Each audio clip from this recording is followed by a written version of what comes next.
రవీందర్ మరి కాసేపట్లోనే ముఖ్యమంత్రి వైఎస్ జగన్మోహన్ రెడ్డి వైఎస్ఆర్ ఘాట్కి చేరుకొని ఎమ్మెల్యే ఎంపీ అభ్యర్థులను ప్రకటించబోతున్నారు. అండ్ లాస్ట్ టైం అంటే వైఎస్ఆర్సీపీ పార్టీ అంటే ఎవరైతే నాయకులు అయ్యారో వాళ్ళందరూ పెత్తనం చేయడానికి కాదు, ప్రజలకు సేవ చేయడానికి అనేటువంటిది నిరూపించారు. గడప గడపకు ప్రోగ్రామ్స్ లాంటివన్నీ ప్రజలకు చేరువయ్యారు. అనేక వినూత్నమైన కార్యక్రమాలు, సంక్షేమ పథకాలు తీసుకెళ్లారు. అండ్ ఇప్పుడు క్యాండిడేట్స్ అనౌన్స్మెంట్ అనేటువంటిది రాష్ట్రంలో అందరిలోనూ ఆసక్తి నెలకొంది. ఎలాంటి క్యాండిడేట్స్ ఉన్నారు, ఎలాంటి వర్గాలకు ఇచ్చారు, మహిళలకు ప్రాధాన్యత పెంచుతా ఉన్నారు ముఖ్యమంత్రి వైఎస్ జగన్మోహన్ రెడ్డి అనేక సందర్భాల్లో. ఈసారి కూర్పు ఎలా ఉండబోతుంది, ఎన్ని గంటలకు ఇడుపులపైకు ఉండేటువంటి వైఎస్ఆర్ ఘాట్కి చేరుకోనున్నారు, ఎన్ని గంటలకు అనౌన్స్మెంట్ ఉండే అవకాశం ఉంది రవీందర్? సిద్ధు, ఆల్రెడీ ముఖ్యమంత్రి వైఎస్ఆర్ కాంగ్రెస్ పార్టీ అధినేత జగన్మోహన్ రెడ్డి తాడేపల్లిలోని తన నివాసం నుంచి బయలుదేరారు. ఖచ్చితంగా 10:45 ప్రాంతంలో ఆయన బయలుదేరినట్టు మన సమాచారం అవుతుంది. ప్రస్తుతం మనం ఇడుపులపాయలో ఉన్నాం. ఖచ్చితంగా 12-15 ఇడుపులపాయ చేరుకోబోతున్నారు పార్టీ అధినేత జగన్మోహన్ రెడ్డి. ప్రస్తుతం నేను ఇదే ప్రాంతంలో ఉన్నాను. ఒకసారి విజువల్ కనుక చూస్తే కనుక అటువైపు నా వెనక వైపు కనిపిస్తున్నటువంటి సీట్స్ ఏవైతే ఉన్నాయో ఇదే ప్రాంతం నుంచి పార్టీ అధినేత జగన్మోహన్ రెడ్డి సమక్షంలో పార్టీకి సంబంధించినటువంటి ముఖ్య నాయకులు ఇద్దరు, ఒక ఎస్సీ బీసీ సంబంధించినటువంటి నాయకులు అభ్యర్థుల లిస్టును ప్రకటించబోతున్నారు. దాని తాలూకు విజువల్స్ నేను చూపిస్తున్నాను, చూడొచ్చు. ఇక్కడ వైఎస్ఆర్ ఘాట్ దగ్గర ప్రత్యేకంగా ఏర్పాటు చేసినటువంటి ఇక్కడి నుంచే ఇప్పుడు లిస్టు ప్రకటించబోతున్నారు. జగన్ సమక్షంలో ఆ పార్టీకి సంబంధించినటువంటి నేతలు నందిగం సురేష్ ఎంపీ, అట్లాగే మంత్రి ధర్మాన ఇద్దరు కూడా ప్రకటించబోతున్న పరిస్థితి కనిపిస్తుంది. దానికంటే ముందు ఆ లిస్టును వైఎస్ఆర్ ఘాట్ దగ్గర పెట్టి జగన్మోహన్ రెడ్డి ప్రత్యేకంగా తన తండ్రి ఆశీర్వాదం తీసుకోబోతున్నారు. అనంతరం ఈ ప్రకటన అయితే జరగబోతుంది. ముఖ్యంగా చెప్పుకుంటే కనుక ఈ లిస్టులో ఈసారి సామాజిక న్యాయానికి సంబంధించి చాలా స్పష్టంగా పాటిస్తున్న అవకాశం కనిపిస్తుంది. ఎందుకంటే గతంలో ఇచ్చినటువంటి సీట్ల కంటే కూడా ఈసారి అన్ని వర్గాలకి ప్రాధాన్యత ఇస్తూ ఎక్కువ సీట్లు లభ్యమవుతున్న పరిస్థితుంది. ముఖ్యంగా బీసీలకు సంబంధించి చూస్తే గతంలో 41 సీట్లను వైఎస్ఆర్ కాంగ్రెస్ పార్టీ బీసీలకు కేటాయించింది. కానీ ఈసారి దానికి అంతకు మించి అన్నట్లుగా సీట్లు ఇవ్వబోతున్న పరిస్థితి. దాదాపు 10 సీట్లకు పైగానే ఈసారి పెరిగే అవకాశం కనిపిస్తుంది. అంటే 50 పైగా సీట్లు బీసీలకు వచ్చే అవకాశం కనిపిస్తుంది. ఎస్సీలకు సంబంధించి చూస్తే 29, ఎస్టీలకు సంబంధించి 7 సీట్లలో ఉండబోతున్నారు. మిగతా మహిళలు కానీ మైనార్టీలకు సంబంధించి కూడా ఈసారి గతంతో పోలిస్తే సీట్ల సంఖ్య మరింత పెరిగే అవకాశం కనిపిస్తుంది. మనం చూస్తూ ఉన్నాం. మరి కొద్దిసేపట్లో ఖచ్చితంగా 12:15కి ఆయన రాబోతున్న పరిస్థితి ఇక్కడ ఉన్న నేపథ్యంలో ఒకసారి మనతో మాట్లాడడానికి డిప్యూటీ సీఎం నారాయణ స్వామి గారు ఉన్నారు. సార్, ఈసారి ఉండబోతున్న లిస్టులకు సంబంధించి ఏ వర్గాలకు ఎక్కువ ప్రాధాన్యత ఉండబోతుంది, ముఖ్యంగా ఎస్సీలకు సంబంధించి ఏ విధంగా ఉంటుందంటే మీరేం చెప్తారు? ఇండియా చరిత్రలోనే ఏ ముఖ్యమంత్రి కూడా నా ఎస్సీ, నా ఎస్టీ, నా బీసీ, నా మైనారిటీ అని చెప్పలేదు. ఏ ముఖ్యమంత్రి కూడా మహిళల రిజర్వేషన్ గురించి అడగల. ఏది వచ్చినా మహిళలకి పెద్దపీట వేసినటువంటి చరిత్రకారుడు మన జగన్మోహన్ రెడ్డి గారు. అందుకని ఈ లిస్టు కూడా, ఎందుకంటే ఇంకా అది బయట రాలా, నేను రాకుండా గబాన్ని మాట్లాడటం మంచిది కాదు. ఎటువంటి పరిస్థితులు బీసీలకి, ఎస్సీలకి, ఎస్టీలకి, మైనారిటీలకి ఎక్కడ తక్కువ లేకుండా చూసే చరిత్ర అయింది. కాబట్టి మేమందరూ కూడా వీళ్ళకి ఇంకా మంచి సముచిత స్థానం ఇచ్చి ఇంకా ప్రజాప్రతినిధులు చేస్తారు. అవతల వైపు ఉన్నటువంటి పార్టీలు కనుక చూస్తే బీజేపీ, జనసేన ఇవన్నీ కూడా డబ్బు సంచులు తీసుకుని వచ్చిన వారు, ఎన్ఆర్ఐలకి, అట్లాగే ఇతర రాజకీయ కుటుంబాల నుంచి వచ్చినటువంటి పెద్ద పెద్ద వారికి టికెట్లు ఇస్తుంటే మీ పార్టీలో ఇంకా సామాజిక న్యాయం, ఎస్సీలు, బీసీలు ఇవన్నీ ఎందుకు చెప్పుకోవాల్సిన పరిస్థితి ఉంది? ఇవన్నీ చెప్పినంత మాత్రమే ప్రజలు ఓట్లు వేస్తారంటే ఏం చెప్తారు? మన పార్టీ ప్రజల పార్టీ. మన నేత జగన్మోహన్ రెడ్డి జననేత, జనాల కోసం తప్పించే వ్యక్తి జగన్మోహన్ రెడ్డి గారు.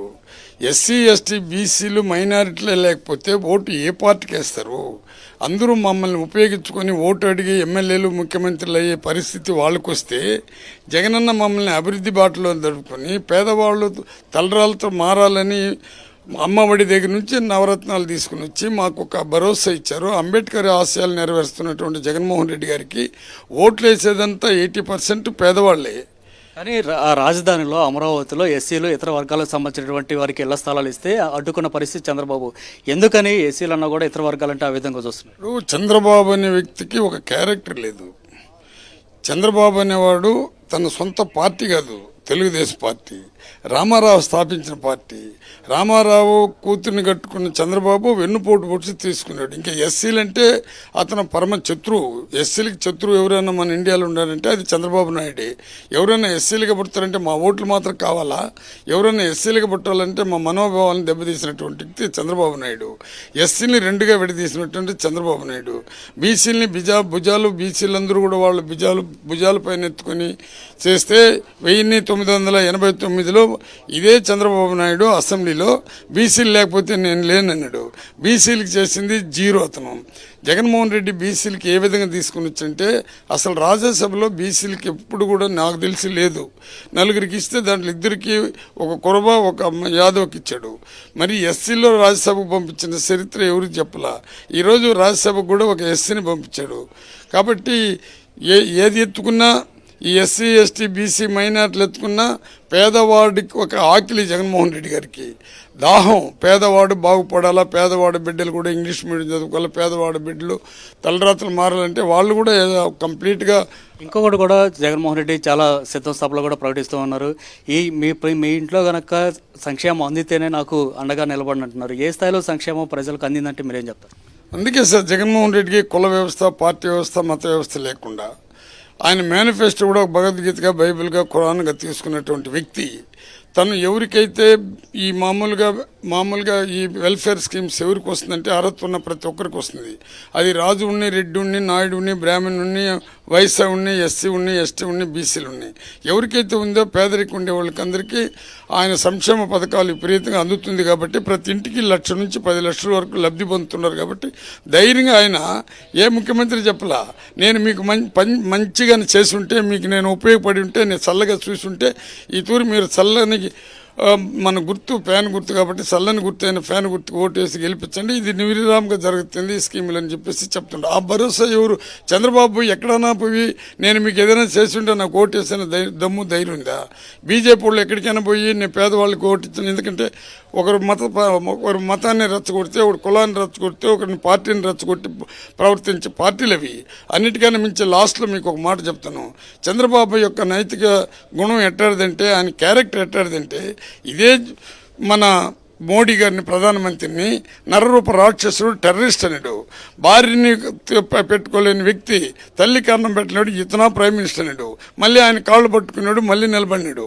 మళ్ళీ వచ్చినాడు ఓడిపోయినాక, నేను చాలా బాధపడుతున్నాను, నేను క్షమాపణ చేస్తున్నాను క్రిస్టియన్స్కి, ముస్లిమ్స్కి, నన్ను నేను ఇంక మీదట లైఫ్లో బీజేపీతో కలవనని చెప్పిన వ్యక్తి ఈరోజు అతను కేసుల కోసం అతనిపై నుండి కేసులు సుప్రీంకోర్టు దగ్గర నుంచి నోటీసులు ఇచ్చి ఈరోజు రేపు జైలు పోయే పరిస్థితి. ఇప్పుడు పోయి నా ప్రజలకు గత గ్యారంటీ ఇచ్చింది 6 పథకాలు. ఆయన మోడీ గారికి ఎత్తుకుని పోయి తన మేనిఫెస్టోని కాళ్ళ మీద పెట్టి, ఇది నీ మేనిఫెస్టో, నాకు కేసులు లేకుండా నాకు గ్యారంటీ ఇవ్వని గ్యారంటీ తీసుకుని వచ్చి నేషనల్ పార్టీ అయింది. 5 ఎంపీలు 10 ఎమ్మెల్యే టికెట్లు తీసుకున్నది. అదేదో దత్తుపుత్రుడైంది. ఒక పార్టీ పెడితే పార్టీ నాయకుడు ఈ విధంగా నేను ముఖ్యమంత్రి అయితే ఇన్ని పనులు చేస్తానని చెప్పాల్సిన వ్యక్తి అతనికి ఒక 21 సీట్లు ఇచ్చి దాంట్లో కూడా ఓన్లీ 6-7 పవన్ కళ్యాణ్కి సంబంధించిన వాళ్ళు, కొంత తెలుగుదేశానికి సంబంధించిన వాళ్ళే. కాబట్టి ఆ పార్టీల గురించి, వ్యక్తిత్వం లేని ఆ వ్యవస్థను గురించి నన్ను మాట్లాడమంటే నాకు సిగ్గుసేటుగా ఉంది. సో తర్వాత పేదలకు పెత్తందారుల మధ్య యుద్ధం జరగబోతున్నట్టు కూడా జగన్ పదే చెప్తున్నారు. నిజంగా ఈ విషయం ప్రజల్లోకి ఏ స్థాయిలో వెళ్ళింది? ప్రజలకి మనోభావం చాలా బాగుంది సార్. ఎవరు ఎంత డబ్బు ఇచ్చినా తీసుకుని కూడా జగన్మోహన్ రెడ్డికి ఎందుకు పట్టం కట్టబోతున్నారంటే, ఇప్పటి వరకు పేదవాడి అకౌంట్లో డబ్బు వేసిన వ్యక్తి ఇండియా చరిత్రలో ఎవరులే, ప్రపంచ చరిత్రలో కూడా లేవు పేదవాడికి. అసలు మా అమ్మ మా నాయనకి నేను కూడా అకౌంట్లో ఓపెన్ చేయలే, వాళ్ళకి డబ్బు ఇవ్వాల. కాబట్టి ప్రతి పేదవాడు, ప్రతి పేదరికంలో పుట్టినవాడు తన బిడ్డల్ని ఇంగ్లీష్ మీడియంలో పంపిస్తున్నాడని ఒకే ఒక భావనతో మాకు కూడా అకౌంట్ ఓపెన్ చేశారు, ఆకలి తీర్చాడు, మా బిడ్డలకి అందరికీ చదివిపించే కార్యక్రమాలు చేశారు. కాబట్టి మేమంతా పేదరికంలో ఉన్నాం. పేదవాళ్ళకి పెత్తందారులకు యుద్ధం.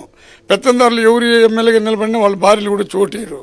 పేదవాడు ఓటేస్తేనే పెత్తందారులు పైకి వచ్చేది. సో ఇదే పరిస్థితి చాలా స్పష్టంగా డిప్యూటీ సీఎం చెప్తున్నారు. ఖచ్చితంగా పేదలకు అండగా నిలిచింది వైఎస్ జగన్మోహన్ రెడ్డి. కాబట్టి పేద వర్గాలన్నీ కూడా జగన్కు అండగా నిలబోతున్నాయి ఎలక్షన్లో అని చెప్తున్నారు. అట్లాగే ఎస్సీ ఎస్టీ బీసీ మైనార్టీ వర్గాలకు ఇప్పుడు ప్రకటించబోతున్నటువంటి లిస్టులో కూడా అత్యధిక ప్రాధాన్యత ఉండే అవకాశం ఉందనేది వీరంతా చెప్తున్నమాట. ఏదేమైనా కొద్దిసేపట్లోనే దాదాపు ఒక అరగంట టైంలోనే ముఖ్యమంత్రి వైఎస్ఆర్ కాంగ్రెస్ పార్టీ అధినేత జగన్మోహన్ రెడ్డి ఇడుపులపైకి చేరుకోబోతున్నారు సిద్ధు.